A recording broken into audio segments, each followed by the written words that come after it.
राजकीय भाषणांना टाळ्या मिळतात, कार्यकर्ते नेत्याच्या नावाने घोषणा देतात, मोठमोठ्या सभा होतात. पण निवडणुकीच्या रिंगणात उतरलेल्या उमेदवाराचा खरा श्वास कशात असतो? तो असतो एका लहानशा अगदी साध्या दिसणाऱ्या कागदात. ज्याला AB फॉर्म म्हणतात. आज आपण ह्याच फॉर्मच्या आत दडलेल्या राजकारणाचा, कायद्याचा आणि त्यावेळेच्या चित्तथरारक खेळाचा सखोल वेध घेणार आहोत. आणि हे खूप महत्वाचं आहे, कारण हा फॉर्म म्हणजे फक्त एक कागद नाहीये, तो उमेदवाराचं राजकीय भवितव्य ठरवतो बरं का. एका सहीमुळे उमेदवारी पक्की होते आणि एका चुकीमुळे सगळी मेहनत पाण्यात जाते. अगदी. या एका कागदावर अनेकांची कारकीर्द घडते आणि बिघडते सुद्धा. चला तर मग ह्याच कागदाच्या प्रवासाला सुरुवात करूया. समजा मी एक इच्छुक उमेदवार आहे. पक्षात अनेक वर्ष काम केलंय, लोकांमध्ये ओळख आहे आणि मला वाटते की तिकीट मलाच मिळणार. पण जोपर्यंत हा AB फॉर्म माझ्या हातात येत नाही, तोपर्यंत माझी काहीच किंमत नाही. हे खरंय का? अगदी खरंय. सोप्या भाषेत सांगायचं तर AB फॉर्म म्हणजे पक्षाने निवडणूक आयोगाला दिलेलं एक अधिकृत पत्र. अच्छा. जे सांगतं की हा उमेदवार आमचा आहे आणि त्याला आमचं राखीव चिन्ह जसं की कमळ, पंजा किंवा धनुष्यबाण देण्यात यावं. आणि हा फॉर्म नसेल तर? हा फॉर्म नसेल तर तुम्ही कितीही मोठे नेते असाल तरी निवडणूक आयोगासाठी तुम्ही अपक्ष असता. पण यात A आणि B असे दोन भाग का आहेत? हे असं का? हा एक महत्वाचा तांत्रिक मुद्दा आहे. तुम्ही असं समजा की ही एक 2 स्टेप व्हेरिफिकेशन प्रोसेस आहे. इंटरेस्टिंग. म्हणजे कसं? फॉर्म ए हा पक्ष खूप आधीच निवडणूक आयोगाला देतो.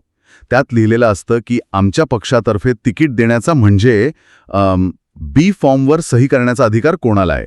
अच्छा, म्हणजे अधिकार कोणाला आहे हे A फॉर्म ठरवतो. सहसा पक्षाचे अध्यक्ष किंवा सरचिटणीस असतील. बरोबर. म्हणजे आयोगाला कळतं की सही कोणाची तपासायची. हा एक प्रकारे अधिकृत सहीचा नमुनाच असतो. आणि मग B फॉर्मचं काय? मग येतो फॉर्म B. हा असतो त्या विशिष्ट उमेदवारासाठीचं गोल्डन तिकीट. ज्या व्यक्तीचं नाव A फॉर्ममध्ये आहे तीच व्यक्ती B फॉर्मवर सही करून सांगते की अमुक मतदारसंघासाठी आमचे अधिकृत उमेदवार हे आहेत. म्हणजे A फॉर्म अधिकार देतो आणि B फॉर्म त्या अधिकाराचा वापर करतो. हे सगळं कोणत्या कायद्यानुसार चालतं? हे चालतं निवडणूक चिन्हे, राखीव व वाटप आदेश 1968 या कायद्याच्या पॅरेग्राफ 13 अंतर्गत. सगळं अगदी कायदेशीर आहे. कायदा अगदी स्पष्ट आहे. पण मला एक सांगा, हा नियम प्रत्येक निवडणुकीला लागू होतो का? म्हणजे अगदी गाव पातळीवर, ग्रामपंचायत निवडणुकीतही हीच धावपळ असते का AB फॉर्मची? नाही. आणि हाच एक महत्वाचा फरक आहे. महाराष्ट्रात ग्रामपंचायत निवडणुका पक्षीय चिन्हांवर लढवल्या जात नाहीत. हो, तिथे तर कपबशी, बॅट, टेबल अशी वेगवेगळी चिन्ह असतात. अगदी. ती मुक्त चिन्हे असतात. त्यामुळे तिथे पक्षाचं अधिकृत चिन्ह देण्याचा प्रश्नच येत नाही आणि म्हणूनच AB फॉर्मची कायदेशीर गरज नसते. पक्ष फक्त तोंडी पाठिंबा देतात किंवा पॅनल तयार करतात. म्हणजे तिथे पक्षाचा पाठिंबा असतो, पण तो कागदावर नसतो.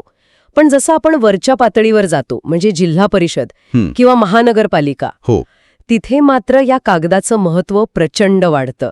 तिथेच तर खरा खेळ सुरू होतो. तिथेच तर पक्षाचं चिन्ह मिळालं नाही तर अर्धी लढाई हारल्यासारखं आहे. अगदी. जिल्हा परिषद आणि विशेषतः महानगरपालिका निवडणुकांमध्ये या फॉर्मला अक्षरशः सोन्याची किंमत येते. कारण एकाच जागेसाठी पक्षात अनेक जण इच्छुक असतात. हे तर आपण नेहमीच पाहतो. प्रत्येक जण स्वतःला सक्षम उमेदवार समजत असतो. अशावेळी पक्षश्रेष्ठी ज्याच्या नावाचा B फॉर्म देतात तोच अधिकृत उमेदवार ठरतो. बाकीचे कितीही मोठे नेते असले तरी अर्ज भरूनही ते बंडखोर किंवा अपक्ष ठरतात. कारण त्यांना पक्षाचं चिन्ह मिळत नाही. बरोबर. म्हणजे हा फॉर्म मिळवणं हेच एक मोठं युद्ध आहे. पण समजा मला तो फॉर्म मिळाला, दिल्लीतून किंवा मुंबईतून माझ्यासाठी तो फॉर्म आला. आता माझी उमेदवारी पक्की झाली असं मी समजू का? की इथून पुढे आणखी काही आव्हानं आलेत? नाही, अजिबात नाही. उलट इथून पुढे तर खरा थ्रिलर सुरू होतो बरं का. असं का? फॉर्म मिळवणं ही एक लढाई आहे, पण तो वेळेत आणि योग्य पद्धतीने जमा करणं ही दुसरी आणि त्याहूनही मोठी लढाई आहे. इथेच अनेक मातब्बर उमेदवार सुद्धा चूक करतात. खरं का? म्हणजे काय होतं नेमकं? वेळेचं काय महत्त्व आहे? सगळ्यात मोठी आणि कठोर गोष्ट म्हणजे वेळ. उमेदवारी अर्ज भरण्याच्या शेवटच्या दिवशी दुपारी 3 वाजेपर्यंतच हा फॉर्म निवडणूक निर्णय अधिकाऱ्याकडे मूळ स्वरूपात म्हणजे ओरिजिनल कॉपी जमा करावा लागतो. फक्त 3 वाजेपर्यंत? तुम्ही कल्पना करा शेवटच्या दिवसाचं वातावरण कसं असतं. पक्षश्रेष्ठी शेवटच्या क्षणापर्यंत चर्चा करत असतात. मुंबईत हेलिकॉप्टर तयार असतं, ते फॉर्म घेऊन एखाद्या ग्रामीण मतदारसंघात जाणार असतं. आणि उमेदवार जिल्हाधिकारी कार्यालयाबाहेर घड्याळाकडे बघत उभा असतो. त्याचा श्वास अडकलेला असतो, कारण 3:01 जरी झाला तरी अधिकारी तो फॉर्म स्वीकारत नाहीत. खेळ खतम. बापरे, फक्त एका मिनिटामुळे संपूर्ण राजकीय कारकीर्द पणाला लागतेय. हे अविश्वसनीय आहे. हो. आणि सही चुकली तर? समजा ए फॉर्ममध्ये पक्षाध्यक्षांचं नाव आहे आणि घाईघाईत बी फॉर्मवर दुसऱ्याच कोणीतरी सरचिटणीसांनी सही केली, तर तो एबी फॉर्म कचरा ठरतो. त्याची काहीही किंमत उरत नाही. काहीच नाही. निवडणूक अधिकारी सगळ्यात आधी ए फॉर्ममधील नाव आणि बी फॉर्मवरील सही तपासतात. जर सही करणाऱ्या व्यक्तीचं नाव ए फॉर्ममध्ये नसेल तर तो फॉर्म अवैध ठरतो आणि उमेदवार थेट अपक्ष. म्हणजे यात कोणतीही दयामाया नाही. अजिबात नाही. इथे एक विचित्र परिस्थिती निर्माण होऊ शकते. जर एकाच पक्षाने एकाच जागेसाठी 2 उमेदवारांना एबी फॉर्म दिले तर काय होतं? असं होतं का कधी? हो, असं होतं. आणि इथेच राजकारणातला खरा ड्रामा दिसतो. कायद्यानुसार जर एकाच पक्षाने 2 उमेदवारांना फॉर्म दिले तर ज्या उमेदवाराचा अर्ज नंतर दाखल झाला आहे त्याला अधिकृत मानलं जातं. अच्छा. पण यासाठी एक अट आहे. आधीच्या उमेदवाराची उमेदवारी रद्द करत असल्याचं पत्र पक्षाला सोबत जोडावं लागतं आणि हे सगळं 3 वाजेच्या आत व्हायला हवं. म्हणजे दुपारी 2 वाजता एकाला फॉर्म देऊन 2:30 वाजता दुसऱ्याला दिला जाऊ शकतो. यातून तर प्रचंड अविश्वास आणि बंडखोरी निर्माण होत असेल. नक्कीच. आणि याच घाईगडबडीत उमेदवार काही सामान्य पण गंभीर चुका करून बसतात. जसं की उदाहरणार्थ, फॉर्मची मूळ प्रत न देता झेरॉक्स प्रत जोडणे. हे अजिबात चालत नाही. काही जण फॉर्मवर खाडाखोड करतात किंवा उमेदवाराच्या नावात स्पेलिंगची चूक असते. आणि आताच्या काळात तर लोक व्हॉट्सअपवर पाठवत असतील. हो, काही जण व्हॉट्सॲप किंवा स्कॅन केलेली कॉपी दाखवण्याचा प्रयत्न करतात, पण निवडणूक आयोगाला फक्त शाईने सही केलेली मूळ प्रतच लागते. एका प्रकरणात तर असं ऐकलं होतं की फॉर्म गाडीत राहिला आणि गाडीची चावी हरवली. अरे देवा. चावी मिळेपर्यंत 3 वाजून गेले होते. करोडोंचा खर्च करून सुरू होणारी निवडणूक मोहीम सुरू होण्याआधीच संपली. बापरे, म्हणजे हे सगळं एका पक्षात असताना होणारे घोळेत. पण जेव्हा पक्षातच 2 गट पडतात, जसं आपण महाराष्ट्रात अलीकडच्या काळात पाहिलं, तेव्हा तर खरा संघर्ष सुरू होत असेल. तेव्हा तर सर्वात मोठा पेच निर्माण होतो. मग चिन्ह कोणाला मिळतं आणि कोणाचा एबी फॉर्म वैध ठरतो? हो, आणि इथेच निवडणूक आयोगाची भूमिका सर्वात महत्त्वाची ठरते. जेव्हा पक्षात फूट पडते तेव्हा दोन्ही गट मूळ पक्षावर आणि चिन्हावर दावा करतात. मग आयोग काय करतो? निवडणूक आयोग ह्यासाठी सादिक अली विरुद्ध भारतीय निवडणूक आयोग या 1971 सालच्या खटल्यातील निकालाचा आधार घेतो. यानुसार आयोग 3 प्रमुख गोष्टी तपासतो. कोणत्या 3 गोष्टी आहेत त्या, ज्या ठरवतात की पक्ष कोणाचा? पहिली, पक्षाची मूळ घटना काय आहे आणि तिचं पालन कोणता गट करत आहे. दुसरी आणि सर्वात महत्त्वाची गोष्ट म्हणजे निवडून आलेले आमदार आणि खासदार म्हणजे लेजिस्लेटिव्ह मेजॉरिटी कोणाकडे जास्त आहेत. आणि तिसरी पक्षाचे पदाधिकारी म्हणजे जिल्हाध्यक्ष, तालुका अध्यक्ष अशी जी संघटनात्मक फळी असते, ऑर्गनायझेशनल मेजॉरिटी, ती कोणाच्या बाजूने आहे. अच्छा, म्हणजे ज्याच्याकडे निवडून आलेल्या प्रतिनिधींचं संख्याबळ जास्त, त्याचा पक्ष आणि त्याचं चिन्ह.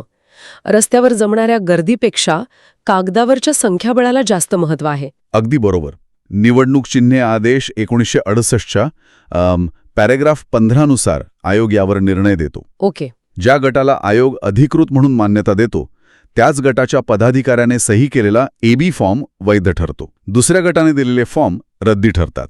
म्हणजे जरी दुसऱ्या गटाला वाटत असलं की तेच मूळ पक्ष आहेत, तरी कायदेशीरदृष्ट्या त्यांचा एबी फॉर्म अवैध असतो. हो, त्यांचे उमेदवार अपक्ष ठरतात.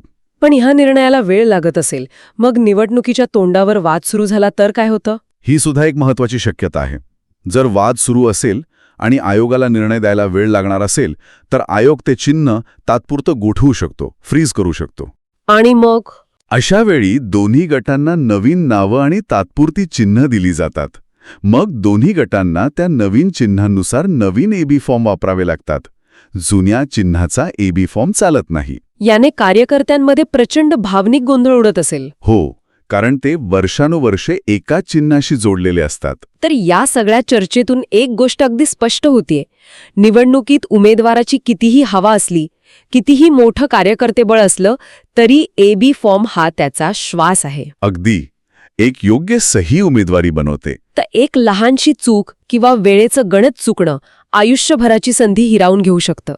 जसं म्हटलं जातं, फॉर्मवर निष्ठा पक्षावर असावी लागते, पण नजर घड्याळावर असावी लागते. हे सगळं ऐकल्यावर माझ्या मनात एक अंतिम विचार येतो. काय? आज आपण डिजिटल युगात आहोत.